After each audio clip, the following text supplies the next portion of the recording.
So many of you have been writing to me about how much you enjoyed the yoga. Some of you have reported that you guys have difficulty doing some of the poses.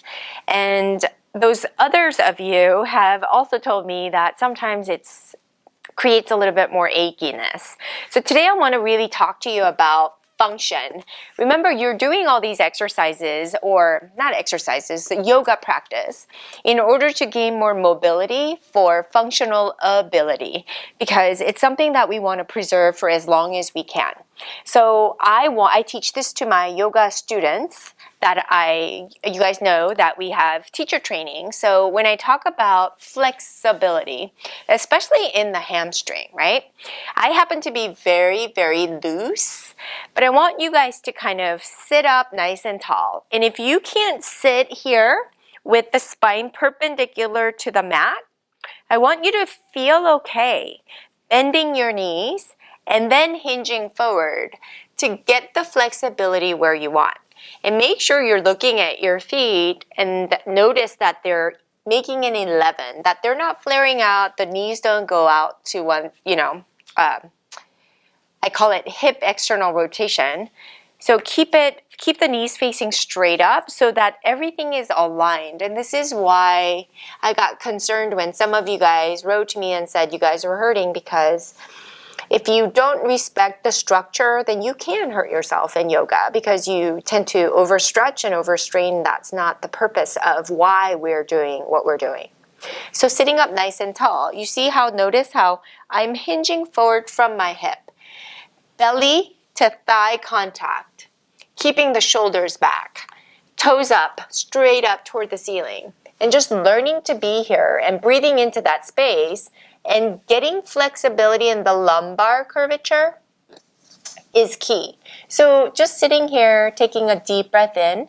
And if you're one of those people that do have the flexibility, feel free to extend the heels far away from you. And I'm starting to really feel it in my sciatic nerve pattern.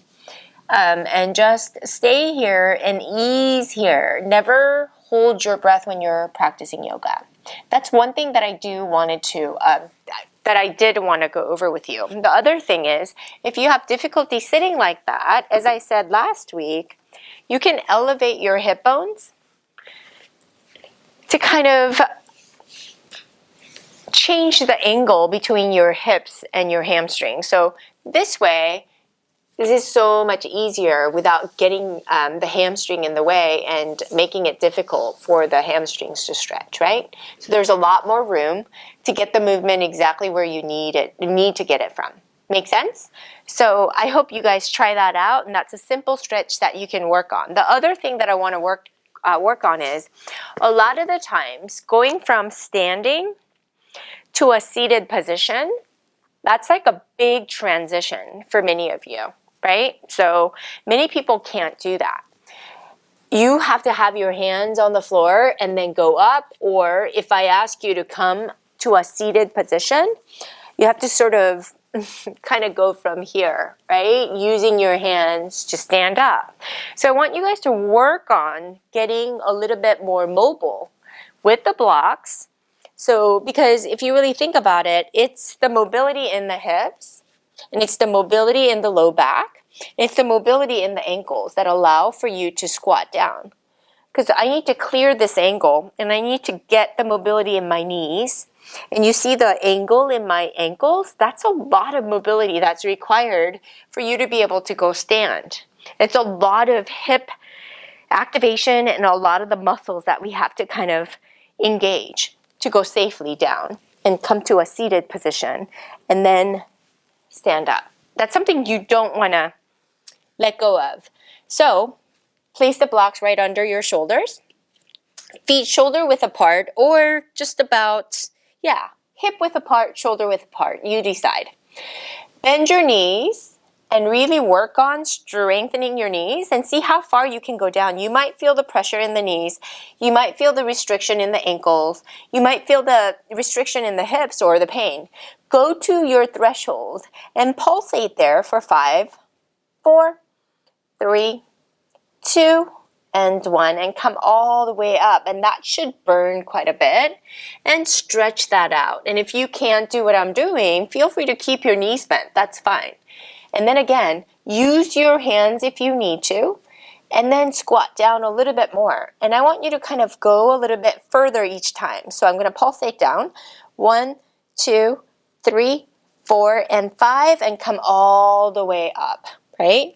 One thing that I want to make mention of when you do lower your hips down, this angle from your knee to the toes, knees should always stay behind your toes. So whatever you gotta do, and then when I do that, you guys, and you see how like I raise my toes up? When I do that, I have to really activate my core. It's a lot of quads. Like my quads are like on fire and coming up all the way up. And then again, over time, hopefully, you can practice going all the way down and being able to be on a seated position. These are all functional things that I want you guys to learn as you practice with me, especially going into 2020. There's a lot of mental blocks we might have from time to time. I haven't really pushed a lot of programs, but in 2020, I've created this Lupus health revolution where we really teach you and walk through different topics that we can work on month by month to where we're going to transform the way you think about lupus, the way you live with lupus, the way you eat with lupus, move with lupus. We're going to change a little bit at a time, month by month. But before that, so you can learn a little bit more about what that looks like, please join me on our free webinar. We're having it next Wednesday and Thursday. Click the link below to sign up where I'll share 3 secrets to thriving with lupus so that you can make 2020 your best year. I'll be sharing things like this, the functional mobility and having the functional ability to make sure that you stay independent for as long as you can, no matter where you are in your journey with lupus. I hope that that helps. I'm going to keep coming back with different restorative yoga ideas and movement patterns that you can be working on at home. But make sure you write to me and let me know how things go, and keep writing to me to give me a lot more ideas about what sort of things you guys might need me to share. Until next time, remember, we're going to be doing yoga every Tuesday live, and I will see you guys all next week.